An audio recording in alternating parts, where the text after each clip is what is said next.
So hey guys, good morning, welcome to my new blog. तो guys आज के blog में हरितालिका तीज जो व्रत है उसका ये तीसरा पार्ट है। भजले राम नाम सुख धाम और भजले और गाइस हम राम नाम लोग सुख पूजा कर पाए। धाम और गाइस हम लोग पूजा भजले कर पाए राम और नाम पापा के सुख बाल नोच रहे हैं। धाम। लाइक कर दिए, थैंक यू। तो गाइस देख रहे हैं ये मेरा बाल नोच रहे हैं और कह रहे हैं कि थैंक यू कर दिए। सोचिए, बाल नोचने के लिए ये थैंक यू कह रहे हैं। और गाइस जो नारियल है उसको भी सिंदूर लगा रही हैं ये।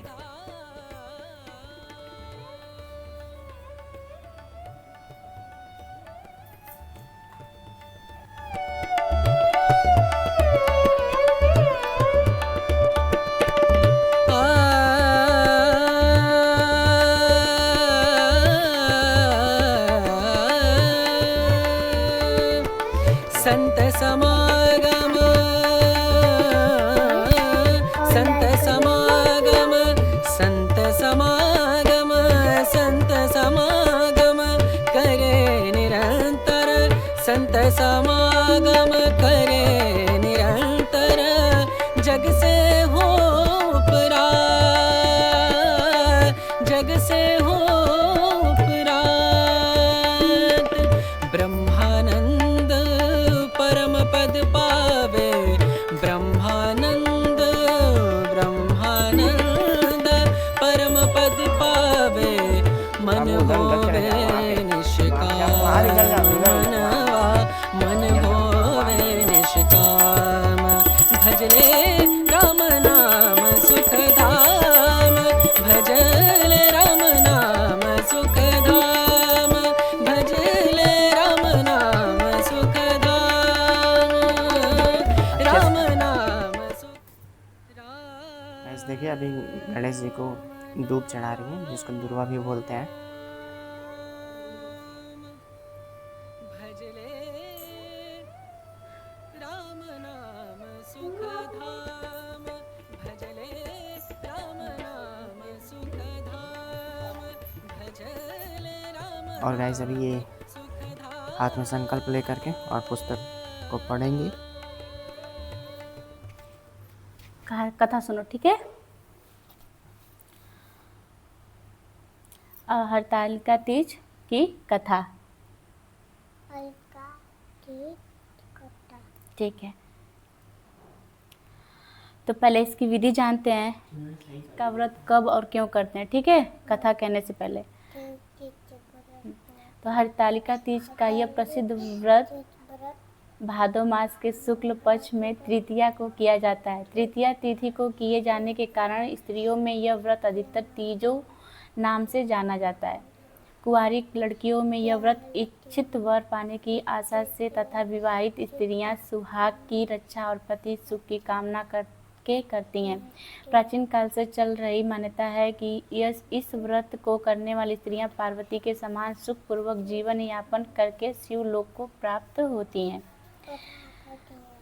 हरतालिका व्रत का विधान। व्रत करने वाला व्यक्ति सूर्योदय के पहले उठे और भगवान शंकर जी का स्मरण करे, फिर नित्य कर्मों से निवृत्त होकर शिवालय में जाएं जहां पूजन करना हो और कथा पढ़नी अथवा सुननी हो। यदि हो सके तो शिव मंदिर में शिव पार्वती पूजन के लिए केले के बंद ननवार इत्यादि अनेक पुष्पमालाओं से सुसज्जित एक सुंदर मंडप तैयार कर लें। सुहाग चाहने वाली स्त्रियों को शंकर पार्वती की बालू रेत की प्रतिमा बनाकर उसे इस मंडप में स्थापित कर पूजा करनी चाहिए। पूजा में शिव पार्वती से संबंधित कोई भी श्रोत अथवा शिव चालीसा का पाठ कर सकते हैं। तत्पश्चात एकाग्र चित्त से नीचे लिखी कथा पढ़ें। हरितालिका तीज की कथा। जिसके दिव्य केशों पर मंदार के पुष्पों की माला शोभा देती है और जिन भगवान शंकर के मस्तक पर चंद्र और कंठ में मुंडों की माला पड़ी हुई है, जो माता पार्वती दिव्य वस्त्रों से तथा भगवान शंकर दिगंबर वेश धारण किए हैं, उन दोनों भवानी शंकर को नमस्कार करता हूँ। कैलाश पर्वत के सुंदर शिखर पर माता पार्वती जी ने श्री महादेव जी से पूछा, हे महेश्वर, मुझसे आप वह गुप्त से गुप्त वार्ता कहिए जो सबके लिए सब धर्मों से भी सरल तथा महान फल देने वाली हो। हे नाथ, यदि आप भली भांति प्रसन्न हैं तो आप उसे मेरे सम्मुख प्रकट कीजिए। हे जगतनाथ, आप आदि मध्य और अंत रहित, आपकी माया का कोई पार नहीं है। आपको मैंने किस भांति प्राप्त किया है? कौन से व्रत, तप या दान के पूरे फल से आप मुझको वर रूप में मिले? श्री महादेव जी बोले, हे देवी सुनो, मैं तेरे सम्मुख उस व्रत को कहता हूँ जो परम गुप्त है। जैसे तारागणों में चंद्रमा और ग्रहों में सूर्य, वर्णों में ब्राह्मण, देवताओं में गंगा, पुराणों में महाभारत, वेदों में साम और इंद्रियों में मन श्रेष्ठ है, वैसे ही पुराण और वेद सब में इसका वर्णन आया है, जिसके प्रभाव से तुमको मेरा आधा आसन प्राप्त हुआ है। हे प्रिय, उसी का मैं तुमसे वर्णन करता हूँ। सुनो, भाद्रपद भादो मास के शुक्ल पक्ष की हस्त नक्षत्र संयुक्त तृतीया तीज के दिन इस व्रत का अनुष्ठान मात्र करने से सब पापों का नाश हो जाता है। तुमने पहले हिमालय पर्वत पर इस महान व्रत को किया था जो मैं तुम्हें सुनाता हूँ। पार्वती जी बोली, हैं प्रभु, इस व्रत को मैंने इसलिए किया था, यह मुझे सुनने की इच्छा है, सो कृपा करके कहिए। शंकर जी बोले, आर्यावर्त में हिमालय नामक एक महान पर्वत है जहाँ अनेक प्रकार की भूमि अनेक प्रकार के वृक्षों से सुशोभित है, जो सदैव बर्फ से ढके हुए तथा गंगा की कलकल ध्वनि से शब्दायमान रहता है। हे पार्वती जी, तुमने बाल्यकाल में उसी स्थान पर परम तप किया था और तुमने 12 वर्ष तक जल में रहकर तथा वैशाख मास में अग्नि में प्रवेश करके तप किया। श्रावण के महीने में बाहर खुले में निवास कर अन्न त्याग कर तप करती रही। तुम्हारे उस कष्ट को देखकर तुम्हारे पिता को बड़ी चिंता है। वे चिंतातुर होकर सोचने लगे कि मैं इस कन्या की किससे शादी करूं। इस अवसर पर देव योग से ब्रह्मा जी के पुत्र नारद जी वहां आए। देवर्षि नारद ने तुम शैलपुत्री को देखा। तुम्हारे पिता हिमालय ने देवर्षि को अर्ध पाद आसन देकर सम्मान सहित बिठाया और कहा, हे मुनिवर, आपने यहाँ तक आने का कष्ट कैसे किया? कहिए, क्या आज्ञा है? नारद जी बोले, हे गिरिराज, मैं विष्णु भगवान का भेजा हुआ यहाँ आया हूँ। तुम मेरी बात सुनो। आप अपनी कन्या को उत्तम वर को दान करें। ब्रह्मा, इंद्र, शिव आदि देवताओं में विष्णु भगवान के समान कोई भी उत्तम नहीं है, इसलिए मेरे मत से आप अपनी कन्या का दान भगवान विष्णु को ही दें। हिमालय बोले, यदि भगवान वासुदेव स्वयं ही कन्या को ग्रहण करना चाहते हैं और इस कार्य के लिए ही आपका आगमन हुआ है तो वह मेरे लिए गौरव की बात है। मैं अवश्य ही उन्हें ही दूंगा। हिमालय का यह आश्वासन सुनते ही देवर्षि नारद जी आकाश में अंतर्ध्यान हो गए और शंख, चक्र, गदा, पद्म एवं पीताम्बर धारी भगवान विष्णु के पास पहुँचे। नारद जी ने हाथ जोड़कर भगवान विष्णु से कहा, प्रभु, आपका विवाह कार्य निश्चित हो गया है।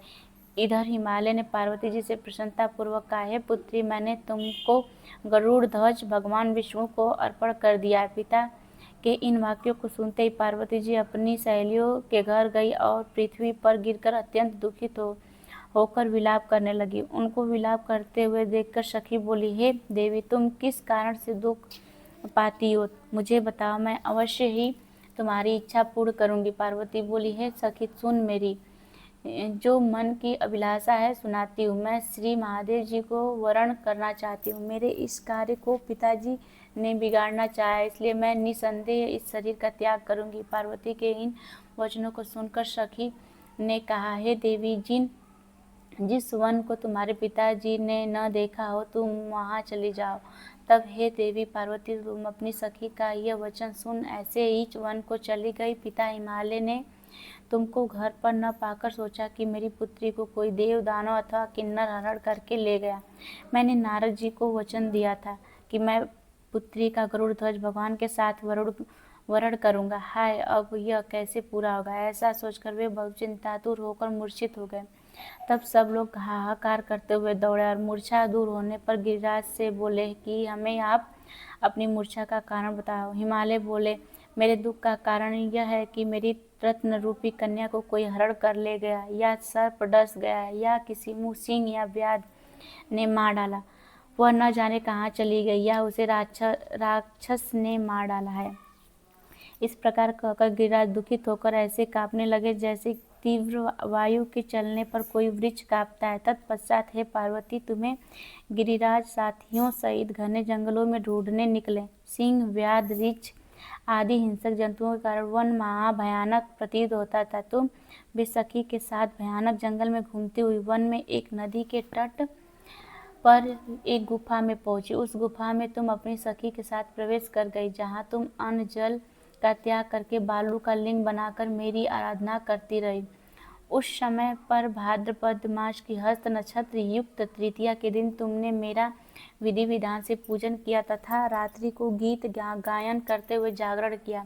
तुम्हारे इस महापर्व व्रत के प्रभाव से मेरा आसन डोलने लगा। मैं उसी स्थान पर आ गया जहाँ तुम और तुम्हारी सखी दोनों थी। ने आकर तुमसे कहा, हे वरानने, मैं तुमसे प्रसन्न हूँ, तुम मुझसे वरदान मांग।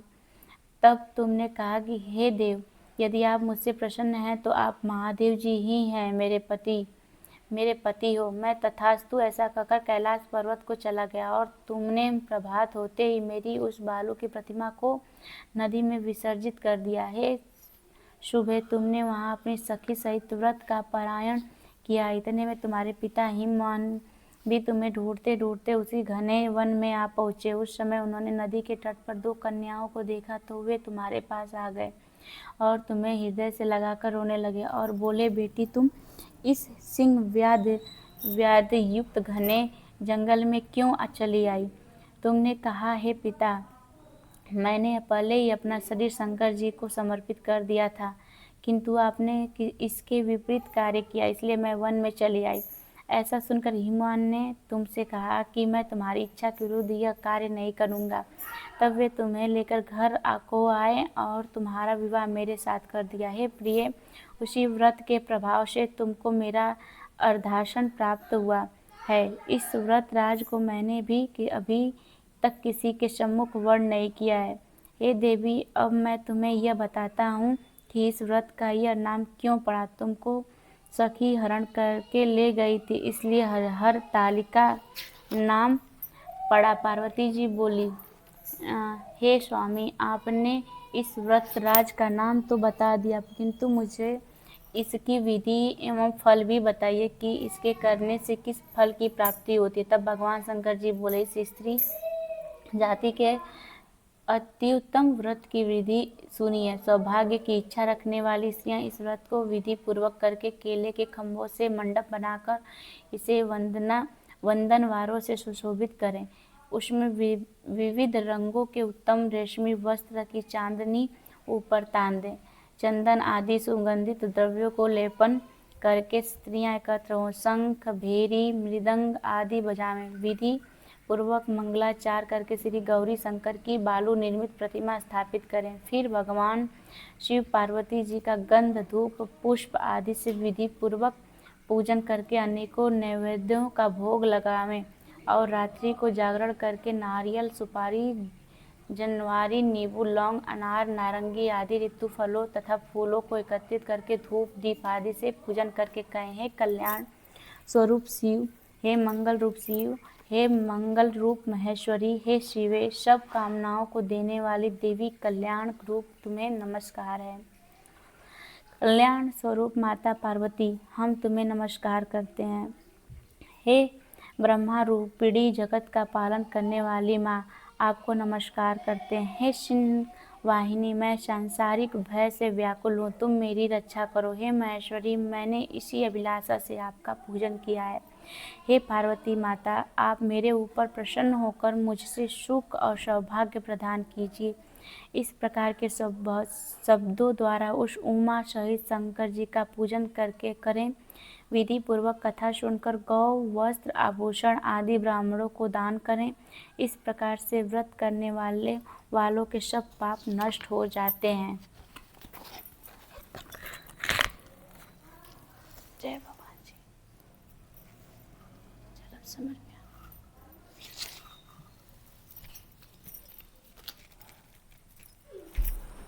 तो दोस्तों हरितालिका तीज की कथा मैं पूजा के समय की हूँ। और अगर मेरा कथा अगर आपको जैसे कि पूजा जब भी हो अगर सुनने का मन करे तो सुन सकते हैं। वीडियो अच्छा लगे तो प्लीज़ लाइक शेयर और सब्सक्राइब ज़रूर कीजिए। और हर हर महादेव।